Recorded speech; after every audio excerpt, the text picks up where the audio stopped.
Dear students, welcome to online mathematics class. আমি তোমালোকৰ chapter 1 or first exercise 1.1 discuss কৰি আছিলো আৰু আপোনাক তোমালৈ দিলো question 5 কৰিব দিছিলো আৰু question 3 to লবা because question number 3 to হে 1 number questioner লগত similar হয় okay আৰু last class ত মই তোমালোকক এটা pdf দিছিলো যেটো pdf ত 4টা questioner answer দিছিলো I hope তোমালোকে হে answer কেটা লিখি লৈছা আৰু আজি আমি explanation part to পঢ়ি আছো অনকেটা লিখি না পাবো সেই কাৰণে এক্সপ্লেনেশনৰ কাৰণে আজিৰ ক্লাসটো গুটেকেটা এক্সপ্লেইন নকৰো দুটা এক্সপ্লেইন কৰিম এতিয়া সোৱা তাতে যেটো question number 4 মই দিছিলো question number 4 এটা ৰিলিয়া আছিল r is equal to small a small b that a is less than equal to b where a comma b belongs to the set of real number ইয়াতে এটা relation দিয়া আছে আৰু ৰিলেশনটোত কি কন্ডিশন দিয়া আছে যে a নাম্বাৰটোৱে b নাম্বাৰটোৰ লগত ৰিলেট হ'ব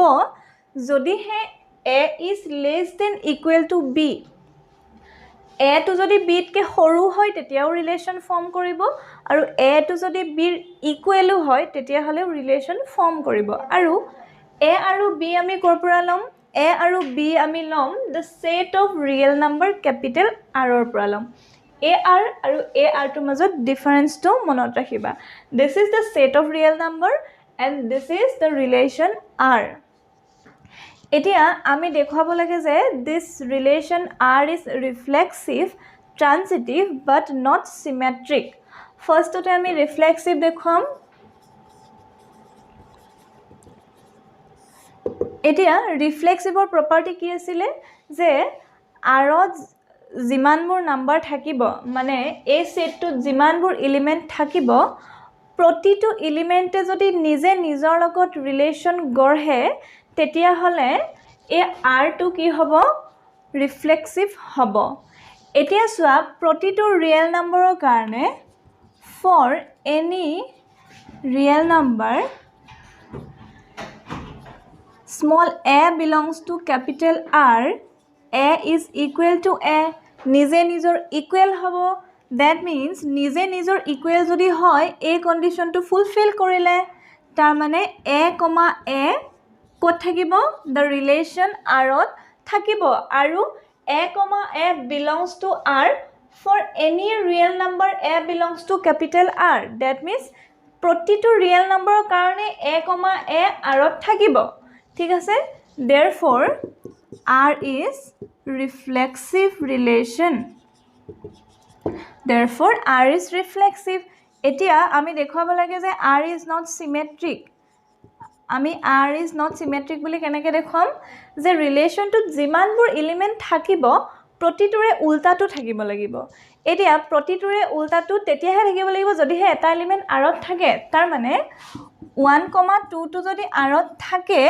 তেতিয়াহে আমি 2, 1 ৰ কথা ভাবিম নহয় জানো তাৰ মানে আমি কি কৰিম সিমেট্ৰিক দেখাবৰ কাৰণে আমি সদায় কি কৰো এটা ৰেন্ডম এলিমেন্ট ধৰি লওঁ এটা ৰেন্ডম এলিমেন্ট ধৰি লওঁ আৰু সেই ৰেন্ডম এলিমেন্টৰ উল্টাটো আৰত আছে নে নাই হেতু চেক কৰো এটা ৰেন্ডম এলিমেন্ট কেনেকৈ ধৰিম let a, b belongs to the relation R where a, b belongs to the set of real number এতিয়া a, b ৰিলেশনটোত আছে তাৰ মিনিং কি বাৰু তাৰ মিনিং হৈছে a is less than equal to b কিয় কাৰণ আমি জানো যে a, b R ত থাকিব যেতিয়া a is less than equal to b হ'ব এতিয়া তাৰ উল্টাটো আমি ক'ব পাৰো যে a is less than equal to b হলে a b ৰিলেশনটোত থাকে বা a b ৰিলেশনটোত থাকিলে a is less than equal to b হয়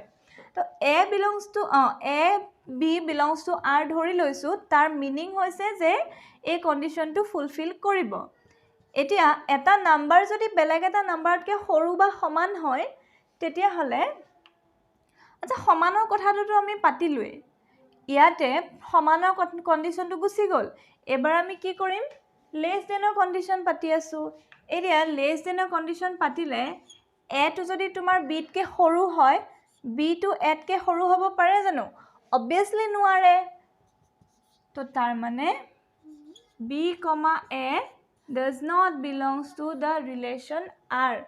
Why? Because A is less than equal to B, but B is not less than equal to A.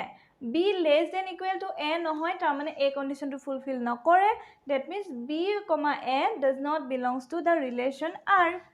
That means R is not symmetric. বুজি পাইছা? Okay. এতিয়া second to whole, then আমি third conditionলৈ যাম. Third conditionত কি আছিলে? We have to show that the relation R is transitive. আমি relation R to transitive কেতিয়া দেখুৱাব পাৰো?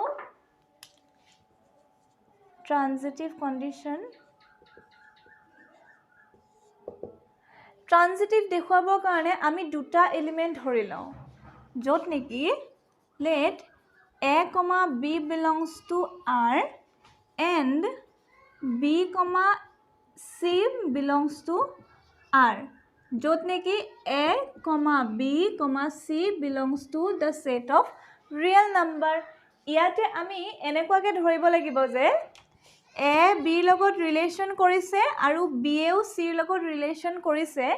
এতিয়া A, C লগত ৰিলেশ্যন কৰিবনে নকৰে আমি সেইটো শ্ব' কৰিব লাগে. এতিয়া আমি ধৰি লৈছোঁ যে A নম্বৰটোৱে B নম্বৰটোৰ লগত ৰিলেশ্যন কৰে আৰু B নম্বৰটোৱেও C নম্বৰৰ লগত ৰিলেশ্যন কৰে. ঠিক আছে? এতিয়া A যদি B লগত ৰিলেশ্যন কৰে, that means A is less than equal to B and ইয়াতে কি হ'ব? B is less than equal to C. এতিয়া A is less than equal to B, আকৌ C is less than equal to B. That means A is less than equal to C. এতিয়া A is less than equal to C হোৱাৰ লগে লগে কি হ'ব? A, C belongs to the relation R হৈ যাব. That means R is a transitive relation. R is transitive. বুজি পাইছা? Okay. তোমালোকে already note down কৰিছা যিহেতু explanationটো চাই গ'লে হৈ গ'ল. Next, question number 5ত যিটো আছে, question number 5ত কি আছিলে? যে A, B belongs to R such that A is less than equal to B cube. A, B belongs to the set of real number. এতিয়া এই কুৱেশ্যনটো কুৱেশ্যন নম্বৰ 2 লগত একে. Question number 2ত কি আছিলে? যে A, B such that A is less than equal to B square. তাত মই যেনেকুৱাকৈ দেখুৱাইছিলোঁ এক্সাম্পলৰ সহায়ত, ঠিক তেনেকুৱাকৈ ইয়াতো তোমালোকে এক্সাম্পলৰ সহায়ত দেখুৱাবা. Okay, same process, but A, B, C value কেনেকৈ কেতিয়া কি ধৰিব লাগে সেইটো তোমালোকে নিজৰ কমন চেন্স এপ্লাই কৰি উলিয়াবা. আৰু কুৱেশ্যন নম্বৰ 5টো কৰি পেলাই মোক দেখুৱাবা. মই সিদিনাখনে কৈছিলোঁ, বাট আজিলৈকে কোনেও ৰেছপন্সে নিদিলা. নেক্সট আহা তোমালোকৰ কুৱেশ্যন নম্বৰ 6. কুৱেশ্যন নম্বৰ 6ত কি আছে? R ৰিলেশ্যনটো দিয়া আছে, য'ত নেকি দুটা এলিমেণ্ট আছে, 1, 2 and 2, 1 দুটা এলিমেণ্ট আছে. এতিয়া এই ৰিলেশ্যনটো ৰিফ্লেক্সিভ হয়নে? This is not reflexive because 1, 1 does not belongs to R, 2, 2 does not belongs to R. This is symmetric because 1, 2 উল্টাটো কি? 2, 1 আছে. আকৌ 1 এ 2 লগত ৰিলেট কৰিছে, 2 এ 1 লগত, 1 এ 1 লগত ৰিলেট কৰিছে নে নাই কৰা? That means this relation is not transitive. তো এইটো তোমালোকে কৰিব পাৰিবা. নেক্সট কুৱেশ্যন আহা কুৱেশ্যন নম্বৰ 7. কুৱেশ্যন নম্বৰ 7টো চোৱা. কুৱেশ্যন নম্বৰ 7ত যিটো সেট দিয়া আছে সেই সেটটো হৈছে the collection of all books in a library. এটা লাইব্ৰেৰীত যিমানবোৰ কিতাপ আছে গোটেই কিতাপৰ কালেকশ্যনটোক আমি সেট A বুলি ধৰিছোঁ.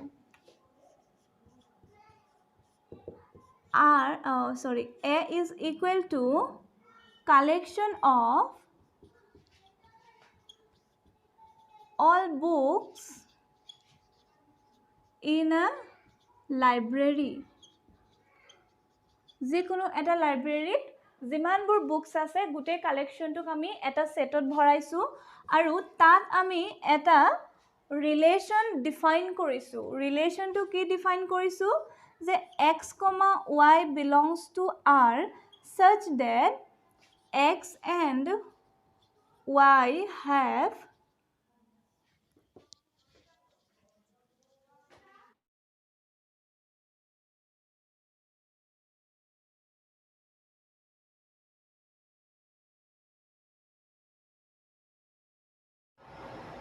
collection of all books in a library and the relation is x, y such that x and y have equal number of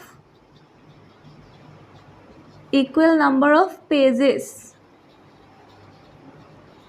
ইয়াতে সেটটো কি দিয়া আছে collection of all books in a library that means ইয়াতে এই সেটটোত এলিমেণ্টবোৰ কি এখন এখন কিতাপ প্ৰতিখন কিতাপে একো একোটা এলিমেণ্ট হৈ আছে আৰু ইয়াতে এক্স ৱাই যিহেতু এৰ এলিমেণ্ট তাৰ মানে এক্স হৈছে এখন কিতাপ ৱাইও হৈছে এখন কিতাপ এতিয়া এক্স নামৰ কিতাপখনে ৱাই নামৰ কিতাপখনৰ লগত ৰিলেশ্যন গঢ়িব তেতিয়াহে যেতিয়া নেকি দুইখন কিতাপত নাম্বাৰ অফ পেজেছ ইকুৱেল থাকিব এতিয়া ফৰ এক্সাম্পল তোমালোকৰ লাইব্ৰেৰীটোত স্কুল লাইব্ৰেৰীটোৰ যিমানবোৰ কিতাপ আছে গোটেই কালেকশ্যনটোক আমি কেপিটেল এ বুলি ধৰিলোঁ আৰু প্ৰত্যেকখন কিতাপকে এক্স ৱাই জেড তেনেকৈ নাম দি দিলোঁ এতিয়া তোমালোকৰ কেমেষ্ট্ৰি ফাৰ্ষ্ট পাৰ্টটো আৰু কেমেষ্ট্ৰি ছেকেণ্ড পাৰ্টটোৰ কথা ধৰি ল'লোঁ মই মেথমেটিক্সৰ ফাৰ্ষ্ট পাৰ্টটো আৰু মেথমেটিক্সৰ ছেকেণ্ড পাৰ্টটো ধৰি ল'লোঁ তো মেথমেটিক্সৰ first পাৰ্টটোৱে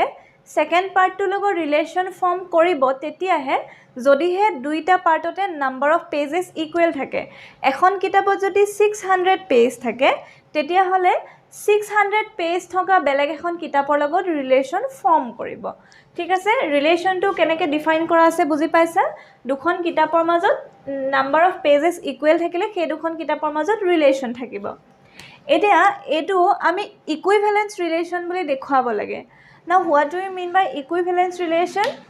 If a relation is reflexive, symmetric and transitive, then the relation is called equivalence relation. এতিয়া আমি ফাৰ্ষ্টে চেক কৰিম reflexivity. আমি reflexivity চেক কৰিলোঁ reflexive হয় নে নহয় যদি চেক কৰোঁ এতিয়া চোৱা for every book x belongs to capital A, number of pages of x equal to number of pages of x. এখন কিতাপৰ নিজে নিজৰ লগত ৰিলেশ্যন ফৰ্ম কৰিব কাৰণ এতিয়া এখন কিতাপ ধৰি লোৱা এখন x নামৰ কিতাপ এই কিতাপখনত যিমানটা পেজ আছে টোটেল 350টা পেজ আছে তো এখন কিতাপত যেহেতু 350টা পেজ আছে তো কি হ'ব নিজে নিজৰ লগত equal number of page contain কৰি আছে সেই কাৰণে কি হ'ব যে x, x belongs to R হ'ব because x or number of pages আৰু x or number of pages equal হ'ব therefore the relation R is reflexive Now, symmetric হয় নে নহয় আমি চেক কৰিম symmetric হয় নে নহয় চেক কৰিম আগতেও কৈছোঁ যে symmetricৰ কাৰণে আমি কি কৰোঁ যে প্ৰথমতে এটা যিকোনো এলিমেণ্ট কনচিডাৰ কৰি লওঁ যে এই এলিমেণ্টটো আছে তাৰ পিছত আমি প্ৰুফ কৰিম যে তাৰ উল্টাটো আছে নে নাই এতিয়া আমি ধৰিলোঁ let x y belongs to the relation R where x, y belongs to capital A তাৰ মানে আমি দুখন কিতাপ লৈছোঁ x আৰু y বেলেগ বেলেগ কিতাপ লৈছোঁ আৰু আমি ধৰিছোঁ যে x আৰু y ৰিলেশ্যন ফৰ্ম কৰিছে x আৰু y ৰিলেশ্যন ফৰ্ম কিয় কৰিছে because number of pages in x is equal to number of pages in y এটোকে আমি উল্টাকে লিখিব নোৱাৰো জানো number of pages in y টো ইফালে লৈ আহা number of pages in y equal to number of pages in x. That means y comma x belongs to the relation r. x comma y belongs to r hole y comma x o r ot thake. Therefore r is symmetric. Therefore r is symmetric. Reflexive hol, symmetric hol. Etia ami sam transitive hoy ne nohoy. Transitive hoy ne nohoy ami kenake check korim? Transitive ot ami keta element hoi loba lage total? Transitive ot ami total দুটা element hoi loba lage. Transitive. Let x comma y belongs to r and y comma z belongs to r. x comma y, x e y logot relation korise aru y z or logot korise. Etia x e z or logot kore na nokore ami check koribo lagibo. x e y logot relation korise, it means that number of pages in x is equal to number of pages in y. Etu hoise a element to karne. Ako and number of pages in y equal to number of pages in z. Etu karne. Etia number of pages in x, number of pages in y aru hetu hoise equal to number of pages in z. Therefore ami kobo paru numbers of pages in x is equal to numbers of pages in z. That means x comma z belongs to relation r. Therefore r is transitive. Since r is reflexive, symmetric and transitive, therefore the relation r is an equivalence relation. Okay, ekhini lage buji paisa? To next ji tumalokor moi question number 12 hor karone disu. Question number 12 hot duta question ase. Eta ase Roman 1, eta ase Roman 2. Tumalokok moi disu he duta nishoy pati loisa aru he duta question or eketa nisinake solve koribo lage. He keta tumaloke nije ebar buji saba. Jodi kiba doubt ase tetia hole muk kobo para. Okay? Azile imante hamorisu. Thank you.